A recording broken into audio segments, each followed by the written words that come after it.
And it's loose. It's not like super like we have to be, you know what I mean? Like We're I want good. to wait till some people get on and Okay. stuff. But I was thinking, I don't even remember how we met exactly. Was it just somewhere? Through like- Francisco, and you met Francisco, and we were, I think at Monaco through the academy is when.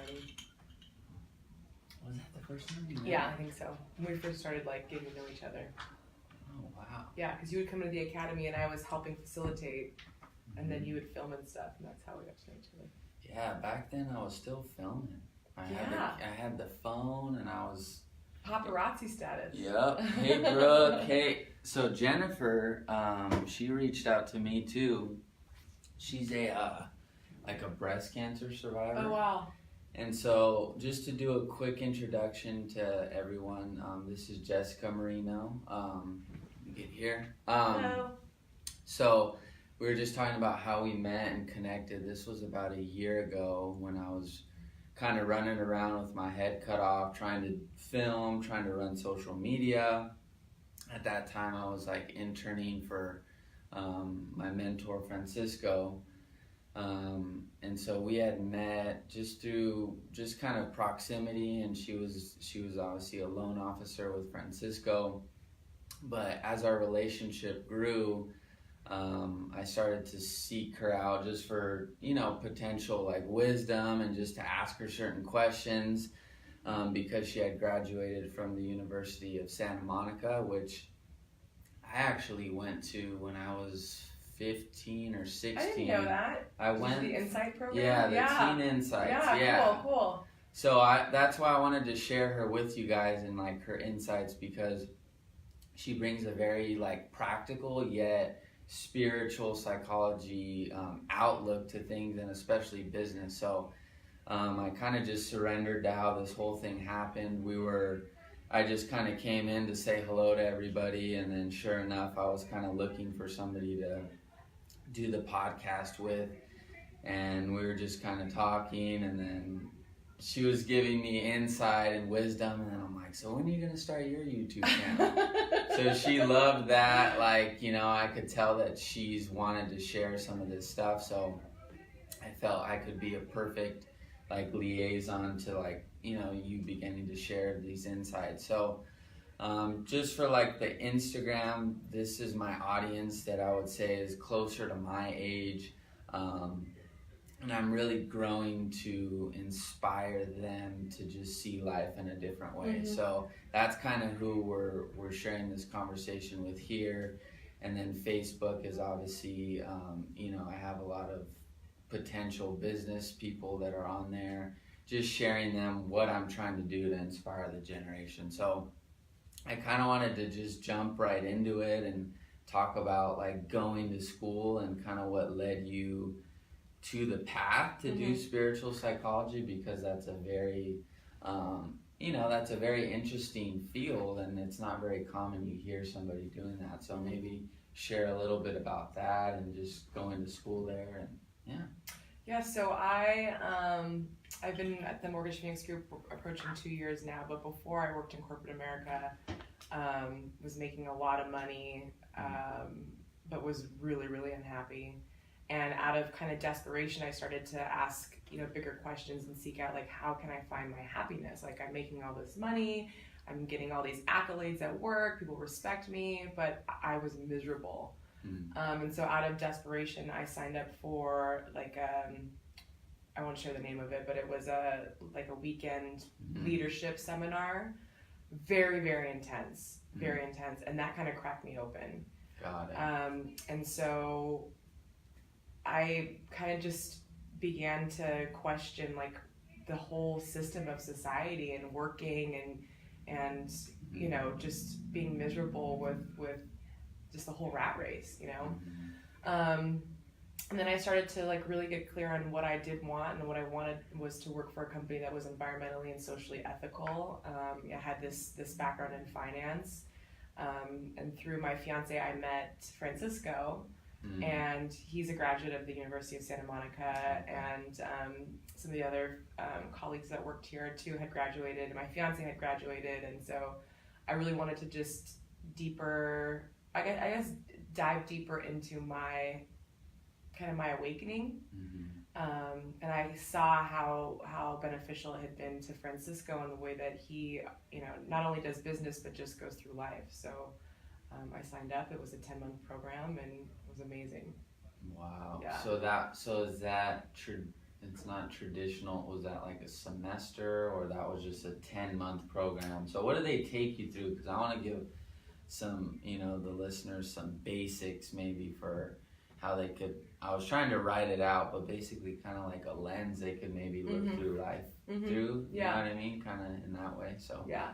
So what they teach at the University of Santa Monica, it's the course that I took is soul-centered living. Okay. And so the premise is that we are all souls having a human experience, and we choose to incarnate on Earth, which is like Earth school for us, like on a soul level. So the things that we experience in life are really our curriculum, and how we move through that and what the lessons are that we learn in those situations is really how we evolve on a soul line. So yeah, no, I'm following that. So one of the things that they teach is basically that we all come into this world as our authentic selves, which is just unconditional loving. And then through different circumstances and through the way that, society is constructed and religious views and the way that your family is brought up, you start to take on misbeliefs and misidentifications and judgments that basically block you from being in that authentic self, which is unconditional loving. And so what they teach at school is different principles to help you release those blockages, those judgments, those misbeliefs, the misidentifications, so that you can reside more often in that space of unconditional loving. And that's then the journey of being a human, right? Is, seeing these wounds or these things that have happened to you. So I'm assuming that when entering into that 10-week, the soul-centered living, that everything kind of came up. Oh man. A lot of it. Yeah, it's interesting. Like I had learned inadvertently really how to like block things, and they call it spiritual bypassing, where essentially you're like, everything's fine, I'm just gonna meditate my way through life, but you're not really acknowledging the emotions that are percolating underneath. And that's what they teach. Everything that we learn at school is based on your triggers, i.e. like the perceived negative emotions that come forward. So if something happens and you get super angry, that's fertile ground. And so we're taught how to process our emotions in a way that moves us out of being a victim of circumstance, but using that in a way to deepen into our own awareness and release the things that are blocking us from being in that unconditional loving space. And I love that too, because just so everyone, and I'm just being transparent, we were going to set this up in the other room, and I just had this feeling that something was going to shift, and I told Jake, I'm like, whatever comes up, I'm like, we all need it's it all anyway. good. So that's the premise though, is that things that trigger you in life, like maybe you could give an example or share something maybe you saw. You don't have to take it too deep, but maybe just something you see, because I used the example on the last podcast of just even someone being like, even as simple as like seeing somebody that's unorganized and then like that like irking me and then kind of using that, where am I unorganized? So is that kind of what judgments are a great place to start. Like when you perceive someone else's behavior, let's use that example of being disorganized, and you have that feeling of like, oh my god, like my skin's crawling, or disgust or anger or frustration, whatever, but it's judgment. Okay. And what they teach at school is like, okay, what is this reflecting back to me? Because that person's not bothering you. They're not doing anything to, like, what can I do to piss Quinn off today? They're just living their life, and most likely it doesn't bother them that they're disorganized. And it may not bother me when I look at them, and it doesn't bring up those same emotions. So why are you having that material surface? And so there's a lot of different ways to process that. The process that I use is freeform writing. So when I have this like, just this kind of tortured inner thing that's going on, what I do is I remove myself from the situation, find a private space, and I do freeform writing. And what that looks like is just whatever is surfacing, I give it a voice and I put it on paper and I write and write and write and write and write. Anything. I cry, I could scream, it doesn't matter. This is why I go to a private place, because sometimes it is really, really intense emotions that come forward. And what it is just allowing that charge to get up and out. And I think that in our society, we're taught not to express our emotions, especially men. Yeah. And that's really a disservice, because those emotions are the flags that tell us, hey, you're out of the loving, you're in judgment right now. Mm-hmm. So you can really use them as your ally. So yeah, I would process the emotions, get it out, give it a voice, and then at some point when the charge has lifted in my writing, it'll come down to what it's really about. Whatever that judgment is really about, which it's typically something that happened early on in childhood, where a parent or a guardian or somebody came down on you, and you took on a misbelief about worthiness or your lovability or something. But that's usually what it comes down to. When you can move that charge up and out, you can get really clear on what is this really about. And it'll come down to some type of misbelief that I took on as a child about my worthiness, my lovability, my value, what have you. And then at that point, I move into self-forgiveness, which is I say to myself, I forgive myself for buying into the misbelief that my worth is based on how organized I am, or whatever it is. Yeah, so you really follow that thread of like, okay, it starts as just seeing somebody as being unorganized, and then that kind of whatever those things, the judgment, the icky feeling, the disgust, whatever it is, you can ride that back, and most likely this is not the first time that this has occurred, and you ride that pattern back, like, oh, I remember when my sibling used to, or my parents or whatever, and you can get back to typically around age 5 or 6 where something happened that you took something on that wasn't yours. So when that comes up, let's say, that judgment or the feelings of, seeing somebody that's unorganized and that kind of irking me, so you would suggest in that situation to remove myself, maybe just kind of walk out of the room and just kind of maybe stand outside. And I mean, to really move through it, obviously you probably need something. Yeah, I mean, it depends on the level of the trigger. Yeah. There are times where it's like, ooh, that kind of irks me. And then there are times where it's like, oh my gosh, I'm gonna flip a desk right now. I'm so upset. That's when you really need to remove yourself, because nothing good comes from two people being in a trigger and just going for it. Nothing healing is gonna occur in that dynamic. So yeah, that's why it's just coming down to the fact that I'm responsible for my emotions. And at school, they teach us tools how to process our emotions, which I think we should all learn at a very young age. I mean, we never talk about this stuff in school. School is set up, it's a very cerebral, very mental thing. And we're heart beings, but we're never taught, what do I do when I feel grief? What do I do when I feel disgust? What does that mean? So for somebody listening though, if they don't, maybe that's no interest to go to school, but they hear what you're saying, would you suggest that anything that maybe triggers them to really follow that and see what maybe comes up in that? Or yeah, I think the biggest thing is beginning a relationship with your higher self. We are souls having a human experience. There's my higher self, which is unconditional loving at all times. And then there's this human aspect of myself, which I need in order to live in this 3D world.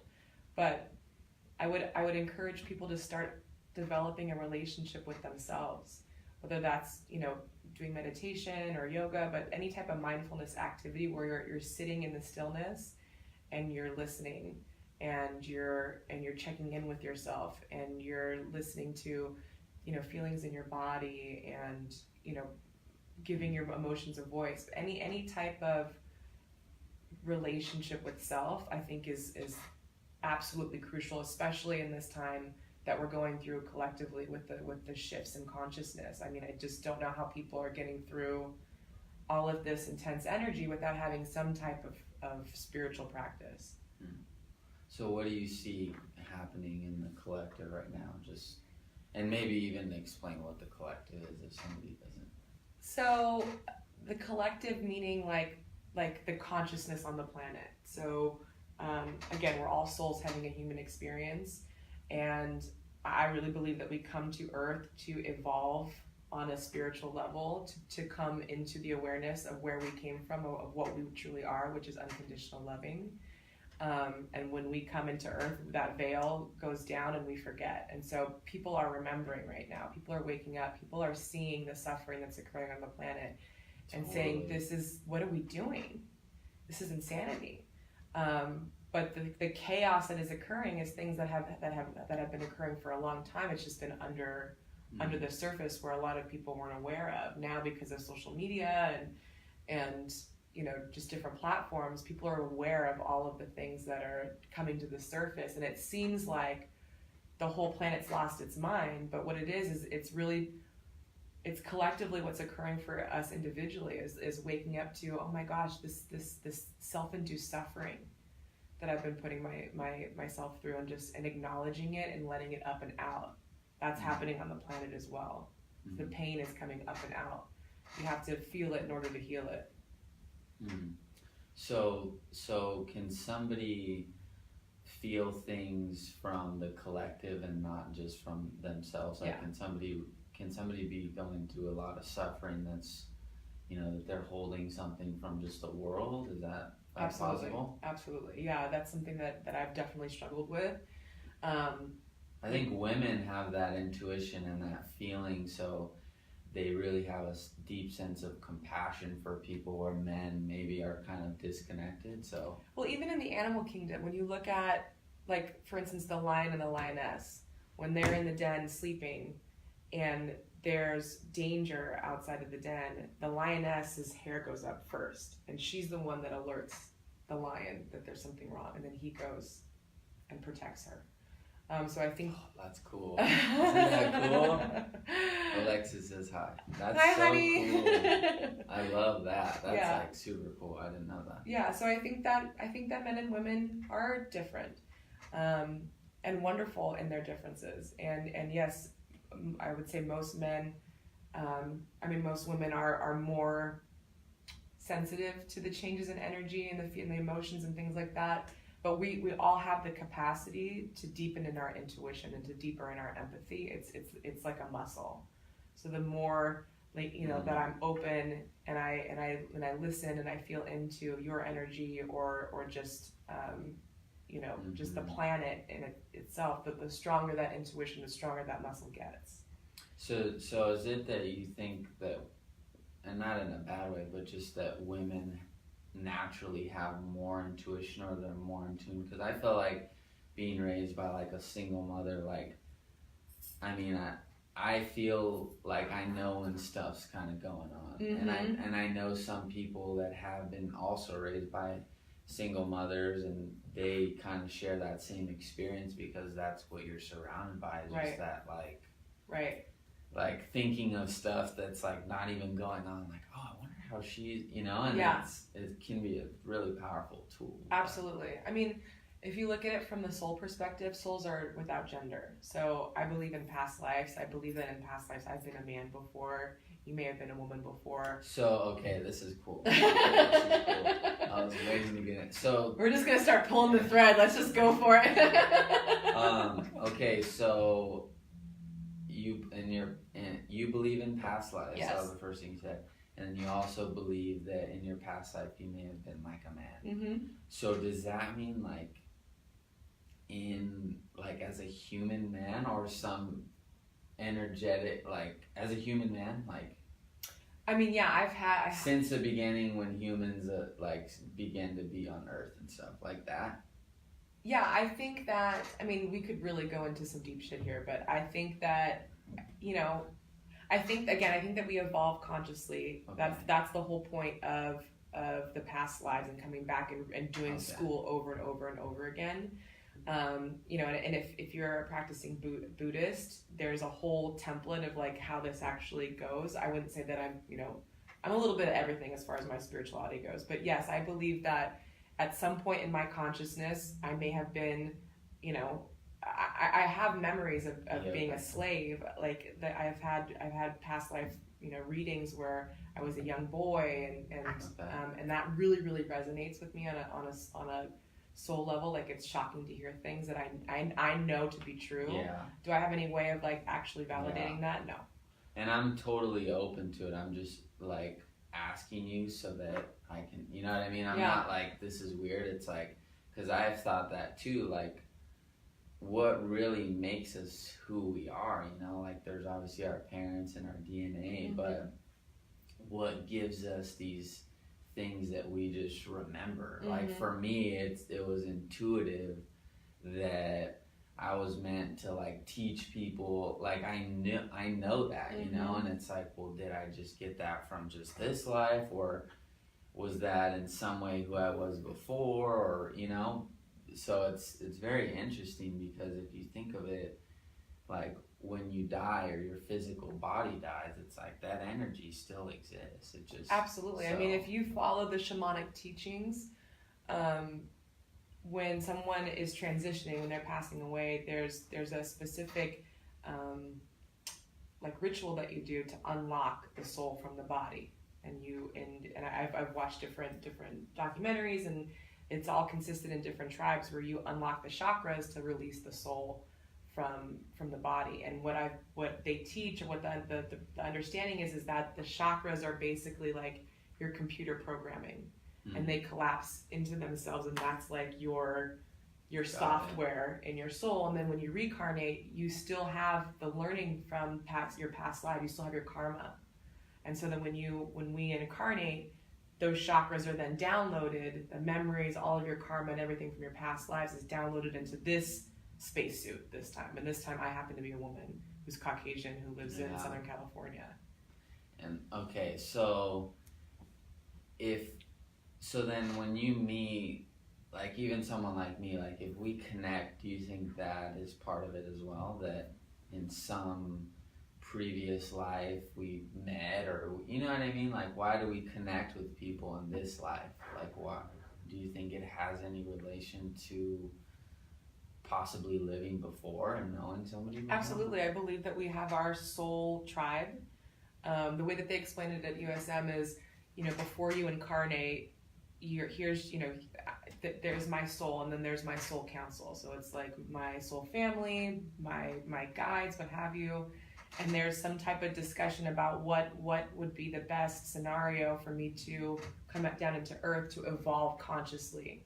What experiences would help me, what family dynamic, what culture, what religion, whatever. And then there's even in the book Soul Contracts, there's this theory that the soul that is most connected to you, that loves you the deepest, agrees to come down to earth and cause you the most friction, the most pain, the most suffering, to help you evolve consciously. Frank was telling me about like platform souls, like kind of like how there's people that are literally in your life, just that they're here to, kind of similar to what you're saying, they're just designed for you to evolve on. Like they're almost, I don't want to twist his words, but they're designed to take you to the next level of consciousness, and that may be where you have the most intimate or connective relationship, and you're spending so much time with them. So in Buddhism, it's the bodhisattva. So it's someone who delays their enlightenment in order to help raise the consciousness. See, that's on the planet. Crazy. Yeah.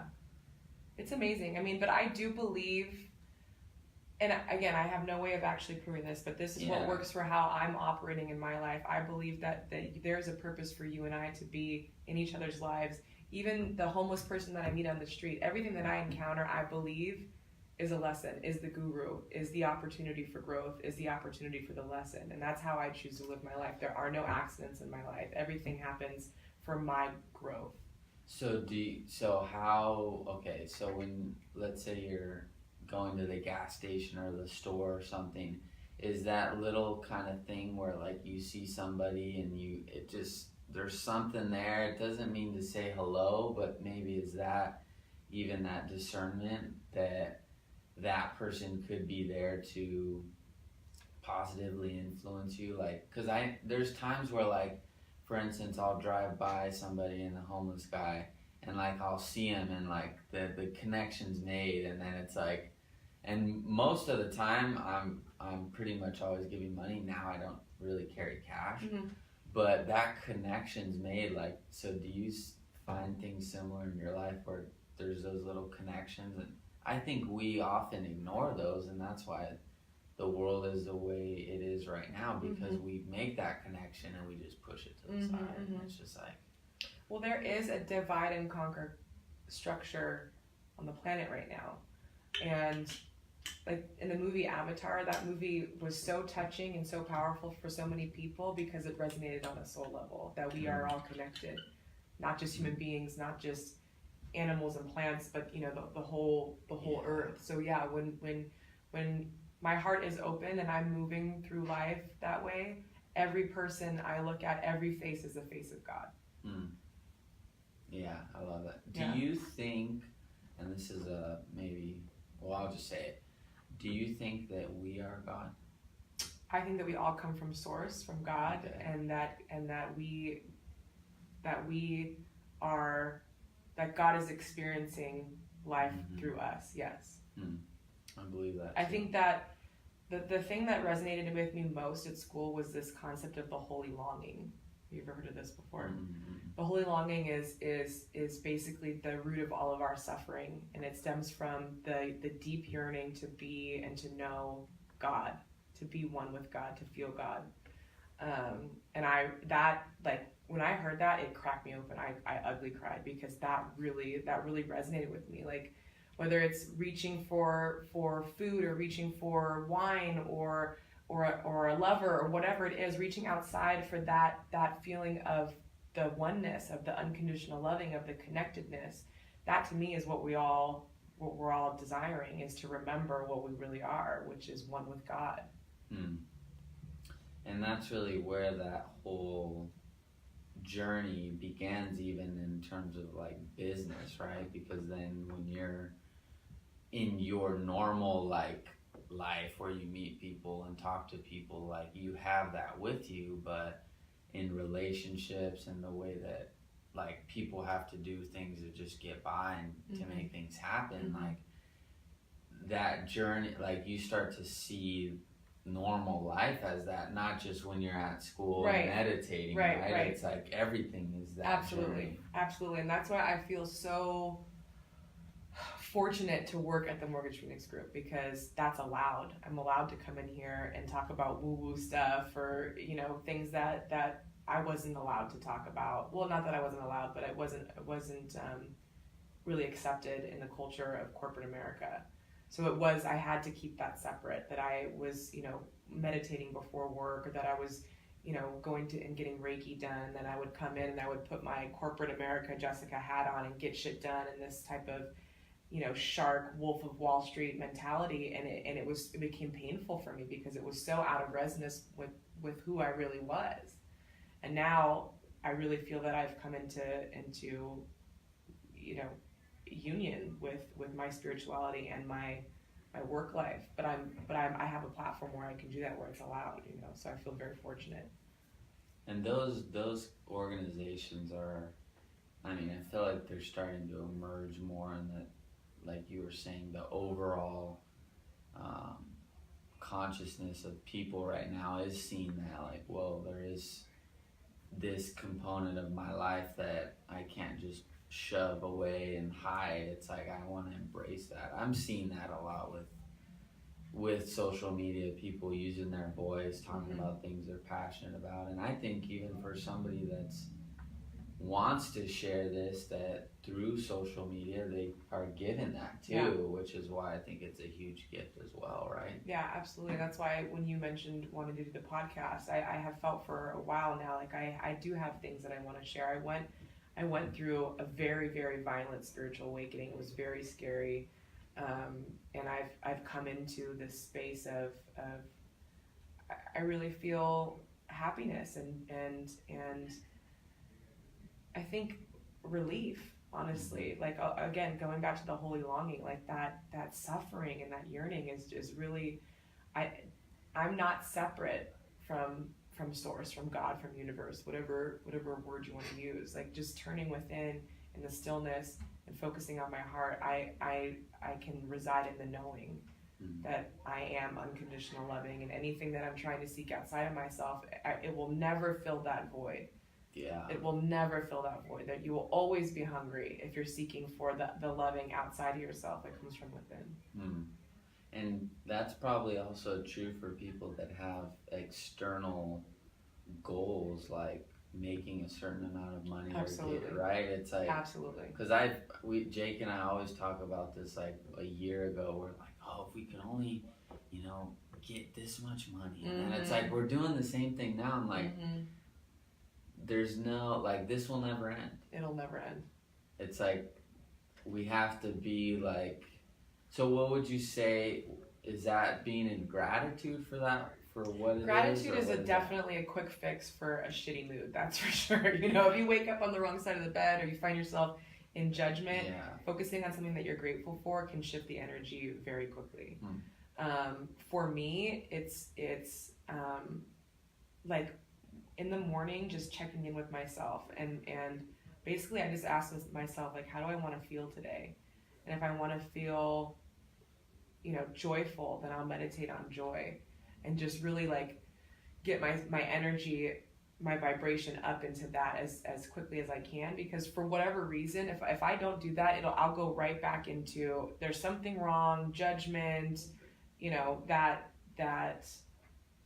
I don't know, that rat race type of mentality. So it's just stopping just for 5 minutes and like, how do I want to feel today? I want to be in the loving, I want to be in the joy, I want to be in the bliss, and just meditating on that. And what helps is like what Francisco teaches is the drop of joy, like thinking about a recent memory where you can conjure up those emotions of joy, of like unconditional loving. And then when you take that out into the world and you take that out into your business and you're doing business from that space, I mean, God meets you. There's co-creation, there's synchronicities, the unfolding, the being in the river, the allowing. You're not pushing up against life.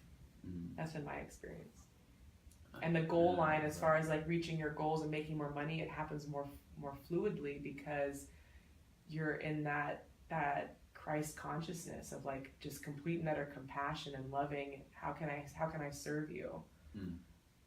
Yeah, I love that, and I find that interesting that we don't make that time though. Like I put it on here yesterday, just because I was kind of feeling that. It's like and I think I know I attract like controlled chaos because I have to probably follow that, but I enjoy it. That's where I'm comfortable. Yeah, and that's okay. Yeah. I'm not comfortable like, oh, the room's, being used, let's not do the podcast, and me just sit around. Like, I'm more comfortable, like, let's do the podcast, I gotta go somewhere after this, and then we have, like, I like that, but what I had a realization of last night is I'm very big on nutrition and my food, and I could tell there were some things I was eating that wasn't serving me, and it's like I'm just so in the doing that I'm just continuing to eat it because I need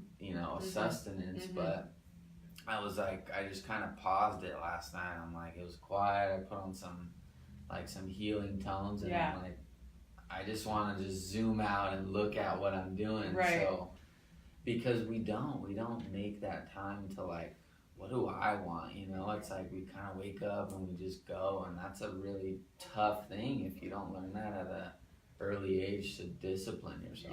Yeah, and I think what I've found is the more that I do that, the more that the business is coming in, my income is increasing. Like there's a huge reward for being conscious about what we're doing versus just being on autopilot, and having that. Just because I'm doing a lot and I'm really busy and there's chaos and there's shit hitting the fan doesn't mean that it's thoughtful and that it's making an impact and it's actually meaningful work. So I'd rather have 2 hours of really, really deeply rooted, thoughtful, like business interaction than running around with like a chicken with my head cut off, looking busy but not actually like really making any leeway. So then, okay, that's a good practical thing too. So for somebody, you know, that may get that to some extent, like, how do you, let's say somebody's working a job or they're in school or something, because there comes a lot of times where I'm getting it from this book.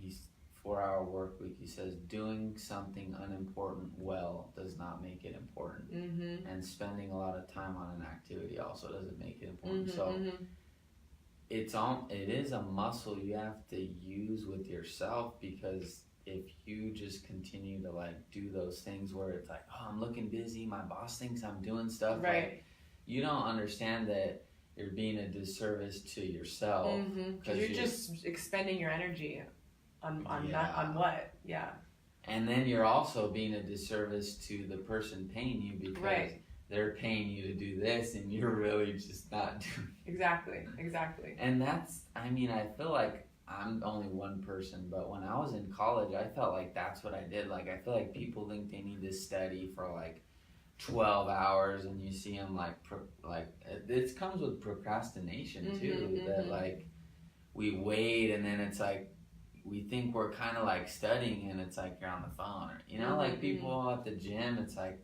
I just go in there, it's like if I'm in there for 30 minutes focused, it's like I could. Right. And I see some people, they're there for hours, and they kind of look at me, and I'm feeling it, and I'm like, oh, you know? So maybe even talk about that too, when you start to see things that you're doing that aren't going to serve you, maybe even in your, because that goes with setting that intention. It's like if you're intentional about the day, you're not going to chase that thread of like, oh, I'm doing stuff. It's like, no, here's my, you know? Absolutely, yeah. It just comes down again to the intentionality, the mindfulness. For me, a lot of it is it like people, for my experience, there was a point in my life where I was really hung up on like, what is my life's purpose? What are my soul's gifts? Like gifts, how can I maximize, you know, the most amount of healing on the planet or what have you? And I really kind of got hung up on like, what career path should I be in that's the best for my soul's gifts? And what I've come to realize is that it doesn't really matter. What matters is how I'm showing up. It doesn't really matter what I'm doing. Like, how am I being with somebody? Am I being in that compassion? Am I being in that unconditional loving? And coming from that space. And you know, and I still have real world goals. I still have, you know, a certain amount of income that I want to make. I have, you know, a certain amount of clients that I want to get. But when I come from that vibration of like, I'm really here to serve, then it just, universe meets you halfway. It's just so much easier versus like trying and running around, and you're in that energy of chaos, which is inadvertently attracting more chaos. That's just how, it's quantum physics. That's how it works. Ooh, that got me right there. That got me right there. You know, and I think that can be an addiction too, because it's like it feeds the ego of like, oh my God, I'm so busy. Yeah. But with what? Yeah. You know.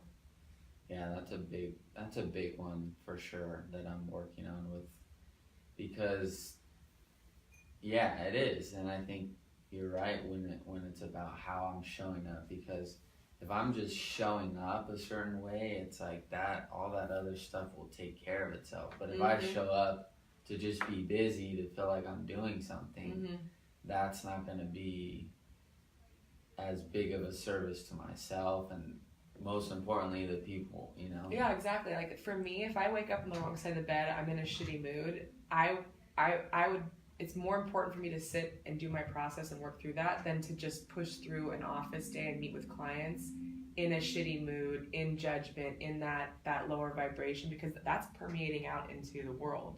I'm adding to the sum total of chaos or anxiety or whatever because I'm showing up in that, versus taking my 15 minutes and processing and getting it up and out, you know? And so that would, like, the traditional masculine or man energy, that's not... You just push through until you explode. until you flip a desk or, yeah. So in that situation, you would, or like you wake up and everything's coming in, like this thing and that thing, and then you're doing something, and then it's everywhere. So and you have meetings and stuff you need to go to. Mm-hmm. You just basically are making time for that. Obviously, it's just integrated into your schedule where is it that you wake up with enough time to do that, Mm-hmm. and then that's a habit? Or like, what would you do if, let's say, you had meetings and kind of things that are planned out and you were feeling that? Mm-hmm. Would you like reschedule those? Or I know I mean, it depends on the level. If I'm running on empty and it's a matter of, okay, I've gotten myself into like a stress level where I'm physically, this isn't good, then yeah, I don't have a problem canceling or rescheduling clients or what have you. But if I wake up and I miss my meditation, and then somebody cuts me off and I get a phone call, and I start to get into that chaos, I've gotten better at recognizing that it's occurring. That's the big thing. So it's like, whoa, wait a minute. I'm not doing this shit. Whereas before it would just, okay, let's go. Here comes crazy town. And then I would just, that could last for days. But now it's like, wait, I'm out of the river. I'm out of the loving. This doesn't feel good. And just recognizing it and doing a centering meditation, or doing some self-forgiveness, or doing my drop of joy and thinking about a recent joyful memory and getting back into that higher vibration before I do any type of commerce with anybody. Yeah, that's a really big one, I think. And it's hidden in different ways, though. Like, people may not see it exactly as that, but more just like, it's like I wake up, I go to work, I eat, and I sleep, and I do it. And I think inside of that is really those things where it's just that chaos, and it's just not being really grounded or centered. Mm-hmm. So that's definitely something that I'm working on, because with managing social media and videos, like the whole goal of what I thought was my goal was to create like online income, to be remote.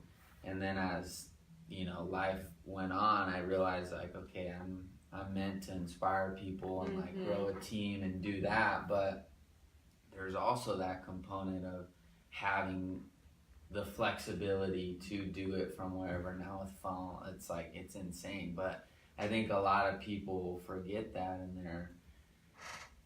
they're trapped in that. Well, if I'm not there, I'm not working. Like my grandpa, if I'm on the weekend, because I'm always kind of just doing stuff on the, like I love what I'm doing, so I'm learning, watching videos, and he's like, "Oh, you're not working today?" And I'm like, I know, it's an old school. Because they don't really, It's working smarter. Yeah. Like. Because right? You're a good example. I take plenty of time off. I mean, I'm getting Reiki done today at 1:00 because that's what I need. Yeah. But when I sit down with a client, I'm doing a stellar, phenomenal job. I'm coming from the place of absolute compassion. I recognize that buying a home is one of the most stressful events that someone will go through. All of these emotions surface, and I'm able to hold my client in this container of loving as we move through this transaction, because my love cup is overflowing, because I go and get Reiki done in the middle of the day, or I do my meditations in the morning, or whatever. Like that old school mentality of I gotta get up and I gotta pound. That might work for some people. It does not work for me. I that's how I did life before, and I ran myself into the ground. Like we're talking mental illness showing up. I mean, it doesn't work for me. And you may have made way more money and had different things, but it's like the fulfillment. Oh my God, you can't put a price on that. You can't put a price on on fulfillment and genuinely like loving myself. Yeah. But that takes practice. Like we live in a society with, whether it's social media or TV ads, whatever, like especially for women, we're being bombarded with reasons why we should hate ourselves, reasons why we're not good enough, why we need to change, and that really takes our power away. And so I would just offer, I think even being on social media too often can really suck your energy. It makes you question yourself. It makes you forget who you really are. But I mean, like, we all come in as these little bundles of joy. That's who we are. Yeah. And so, you know, just like having that conversation with your inner child of like, what does she want to do today? Yeah. She wants to go have lunch with a friend today, so I'm going to do that. I still get my work done, but I'm able to do my work really effectively and efficiently because I take such good care of myself now. I totally love that. So, what time is it? In the spirit of transparency, I have a haircut at 11, and I knew when I was doing this, I'm like, I could talk for a really long time. I love talking to you. And then I'm like, okay, well then, so through this, I'm learning even how I can, today's a perfect example, because this is also for me too. It's not just for that, for the people watching. So even in that, I see these little threads that I followed to make it everything's planned today, everything. And yesterday it was just, and the universe will continue to throw wrenches in that plan. Control is the master addiction, Quinn. It's an illusion. There is no control. Sorry, dude. She's humbling me. Sorry. I love that. So I will wrap it up there. I mean, I definitely think we'll do anytime. Yeah. So I mean, some great, beautiful insight for sure. Hopefully you guys found it found you well. I'm obviously live, so it'll be up right after if you want to rewatch it or check some stuff out. I will be helping Jessica with her YouTube channel or whatever it is that she wants to pursue. So when we get that up and running and stuff, I'll be sure to link it and just tell everyone about it. But it was awesome, and definitely this helped me, just by talking. So that's kind of how it evolved, was just we were beginning to talk in this way, and then it just kind of led me to different things, and that's kind of why I wanted to share her with you guys. So I'm going to read these last things, and then I'm going to control chaos out. Alexis, there were a lot of, okay. Alexis says, hi Jess, such a neat example. That was probably something you said. Amazing. I could have kept watching for hours, making me feel bad. So we'll definitely do another one. This was just kind of just an intro. It kind of just happened, but yeah, I loved it. Well, I just want to acknowledge you because you listen to your higher self. You left school and started this amazing business, and I've watched you grow in the last year and a half, and it's absolutely inspiring, and I'm really proud to call you my friend. Thank you. I really appreciate that. Yeah. We're going to close it out with a hug. We hug here. We hug here. Thank you so much. I appreciate it, okay? Yeah, thank you. Bye, everyone. Bye-bye. Thank you. That was awesome. Share. Do the Facebook. Sweet.